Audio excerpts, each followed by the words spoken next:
साथियों नमस्कार, मैं प्रयाग न्यूज़ के लिए सूरज कुकरेती और इस समय कोटद्वार बहुत बड़ा आपदाग्रस्त क्षेत्र है। तो इस समय जो है बड़ी जिम्मेदारी उपजिलाधिकारी कोटद्वार प्रमोद कुमार जी के ऊपर है और हालांकि यहाँ पर डीएम साहब का भी विजिट बराबर चलता रहता है। जो स्थानीय विधायक और विधानसभा अध्यक्ष हैं, अभी कल परसों ही जो है 2 दिन पहले यहाँ पे मुख्यमंत्री ने भी विजिट किया बाढ़ आपदाग्रस्त क्षेत्रों का।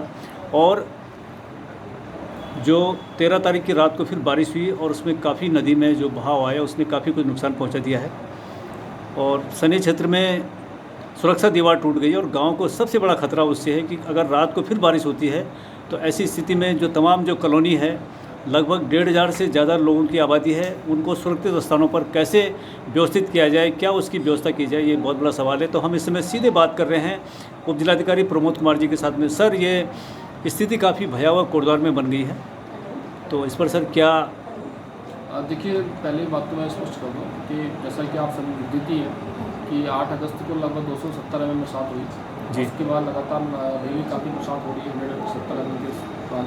कल रात को भी 100 mm की बरसात को यहाँ पर रिकॉर्ड की गई है और ऊपरी क्षेत्रों में जो पहाड़ के क्षेत्र है वहाँ पर भी काफ़ी ज़्यादा बरसात होने से जलस्तर नदी का और बढ़ गया था। स्पेशली हमारी खो नदी में काफ़ी जलस्तर बढ़ा हुआ है और उस जलस्तर बढ़ने के चक्कर से जो से हमारा जो सनई का जो आधार निकाला है वो उसका थोड़ा कटा हुआ, उसका एक जो दीवार थी वो क्षतिग्रस्त हो गई है और क्षतिग्रस्त होने से उसमें कुछ मिट्टी को काट दिया, कुछ पोर्सन को काट दिया है।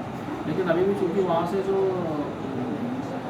बस्ती है वो काफ़ी दूरी पर है, अभी उससे ऐसा उतना खतरा नहीं है। और अभी लेकिन फिर भी हमने जो सिंचाई विभाग के साथ आज सुबह उसका मुआयना भी किया था और मुआयना करने के बाद तो फिलहाल तो चूँकि पानी का जलस्तर बहुत ज़्यादा है, इसलिए वहाँ पर तो दीवार के वाले क्षेत्र में कुछ नहीं कर सकते। लेकिन उसके जो पीछे वाला जो क्षेत्र है जहाँ पर नदी को मिट्टी कटाव कर रही है, वहाँ पर विभाग को बोला गया कि वहाँ पर चेक डैम बना करके उसको पानी को वहाँ से ही रोकना शुरू कर दें ताकि वो आगे कटाव ना कर सकें।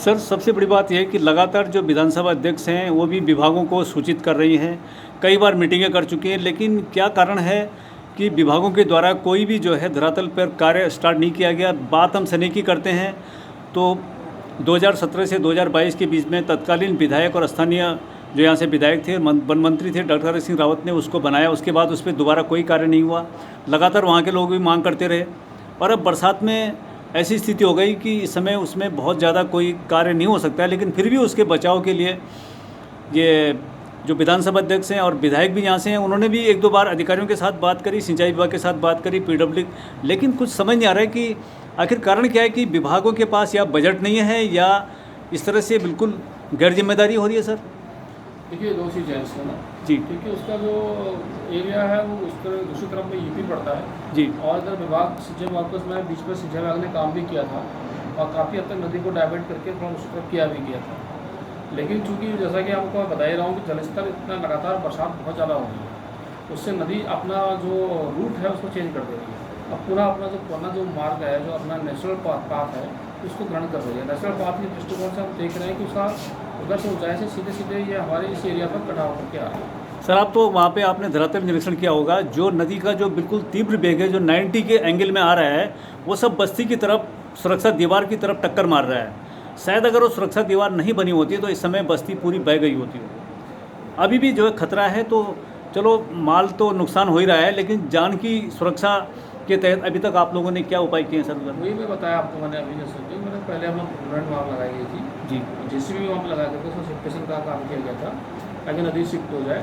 नदी यथासंभव शिफ्ट भी कर दिया गया था, लेकिन जैसा कि मैं बता रहा हूँ आपको, लगातार बरसात काफ़ी ज़्यादा हो रही है, उससे नदी में जो काम किया जा रहा है वो पूरी तरह होने से पहले ही नदी जो है उसको तोड़ दे रही है। ये इस तरह की समस्या आ रही है क्योंकि पूरे क्षेत्र में लगातार काफ़ी क्षेत्रों में कभी सुखरो, मालन और खो नदी तीनों जो जो दिक्कतें हैं, काफ़ी शेरिया जो है कटाव में आ रहा है, इसलिए पूरे कार्य होने से पहले ही नदी अपना रूट से उसको डाइवर्ट कर दे रही है, जिससे अपेक्षित प्रगति भी नहीं आ पा रही है। लगातार देख ही रहे हैं पिछले कई दिनों से लगातार मौसम खराब चल रहा है।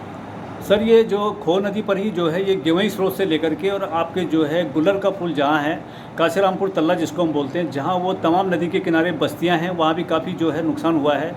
और मैं आज वहाँ से आ रहा था, देखा मैंने कि वो जो फुटबॉल ग्राउंड है उसके इधर जो है उन्हें कच्चे उनके लिए आवास जैसे बन रहे हैं, वहाँ पर कोई तिरपाल लगा रहा है, कोई इस तरह से वो टीन सेट लगा रहा है। तो ये डेंजर जोन है, यहाँ से लोगों को सुरक्षित जगह तो निकाला गया है, शायद उन्हें वहाँ पे चेतावनी दी गई कि यहाँ न रहें आप, तो उनके लिए फ़िलहाल में शेल्टर हाउस किस तरह से कहाँ बनाए गए हैं इसमें?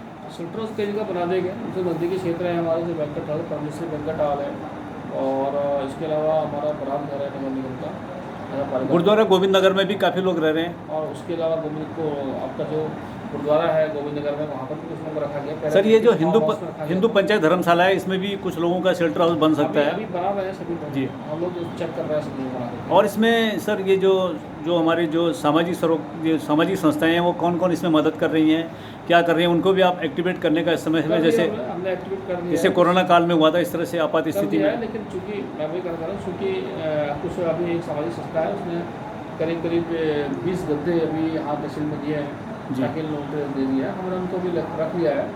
उनको अभी हम जो भी शेल्टर हाउस है यहाँ पे पंजाबी महासभा है, गढ़वाल सभा है, इस तरह से कई हैं, बैस अग्रवाल सभा है, तो बैस अग्रवाल सभा भी जो है इसमें मदद करती है। तो अच्छा, जो भी सभाएं से मदद करेंगे उनका हम साधुवाद देंगे, और हमारी तरफ से तो सारी व्यवस्था की जा रही है, लेकिन अगर पब्लिक की तरफ से भी इसमें सहायता मिलेगी तो निश्चित तौर से और अच्छी और साफ सुथरी व्यवस्था करेंगे। अभी जो भाबर की तरफ मालन सुखरों में, वहाँ तो कोई इस तरह की स्थिति नहीं हुई कि वहाँ पर कोई उस तरफ मकान कोई इस तरह से? सूचना नहीं है जी, तो ये अधिकांश जो मकानों की स्थिति, जो मकान दरके हैं, जो लोगों का सामान बहा है, ये खो नदी पर ही ज़्यादा इसकी स्थिति हुई है। एग्जैक्टली, खो नदी पर नुकसान काफ़ी ज़्यादा हुआ है, इसका जो बरसात का जोन भी नज़र आया है। तो इन लोगों की सबकी लिस्ट बन चुकी है कि कितने लोग प्रभावित हुए हैं, उन्हें किस तरह से सहायता करना है? लिस्ट तैयार की जा रही है सभी, क्योंकि कई लोग हैं मकान छोड़ के रहे हैं।